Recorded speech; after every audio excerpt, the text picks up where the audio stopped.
Hello and welcome to VVIL News. Today we're going to talk about the breach of human rights in Syria.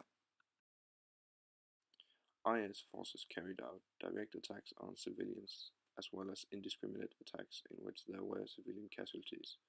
IS claimed responsibility for a series of suicide and other bomb attacks in the Sayada Zainab district of southern Damascus, including one on 21st of February in which 83 civilians were killed. They also carried out suspected chemical weapon attacks, including in August and September in northern Syria. On September the 16th, munitions fired by IS at Haus near Maria, Aleppo governorate, caused blistering and other symptoms common with exposure to mustard agent. Some of those affected were civilians. The Fatah Halab Aleppo Conquest coalition of opposing armed groups repeatedly carried out indiscriminate artillery, rocket and mortar attacks on the Sheikh Maqsoud district of Aleppo city, controlled by Kurdish People's Protection Units known as the YPG, killing at least 83 civilians and injuring more than 700 civilians between February and April.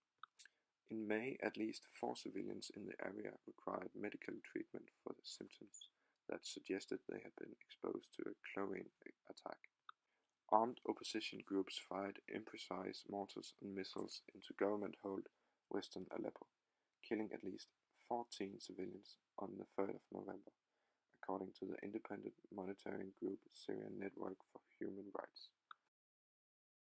IS forces committed war crimes by killing civilians as well as members of rival armed groups and government forces, whom they hold prisoner. In areas of al-Raqqa, Deir al-Sur and eastern Aleppo that it controlled, IS carried out frequent public execution-style killings, including of people they accused of spying, smuggling, adultery and blasphemy. On the 28th of July, ISIS members were reportedly to have summarily killed at least 25 civilian women, men and children at Bouwaya village near Mumbai.